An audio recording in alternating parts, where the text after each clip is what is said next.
এর আগে কোনো ভার্সিটিতে দিয়েছেন? হ্যাঁ, ঢাকা বিশ্ববিদ্যালয়ে পরীক্ষা দিচ্ছি, ওখানে আমার 1960-25 সাল। পরিবেশটা কোনটা কোথায় ভালো লাগছে?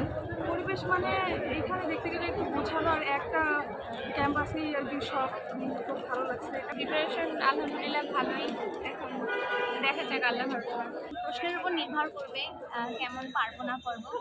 এই হাজী দানেশ বিজ্ঞান প্রযুক্তি বিশ্ববিদ্যালয়ে আমার মেয়েকে নিয়ে আসছি। আমি কুষ্টিয়া থেকে আসছি, ও মূলত অ্যাডমিশন টেস্টে দিচ্ছি। এই বছর প্রায় ৭৩,০০০ ছাত্রছাত্রী ভর্তি পরীক্ষায় অংশগ্রহণ করছেন এবং এর ভিতরে মেধার ভিত্তিতে আমরা ১৮০০ ছাত্রছাত্রীকে ভর্তি করব এবং এই ১৮০০ ছাত্রছাত্রীর অতিরিক্ত বিভিন্ন কোটা আছে, যেমন ক্ষুদ্র নৃগোষ্ঠী, ডিজেবল কোটা, মুক্তিযোদ্ধার সন্তানের কোটা।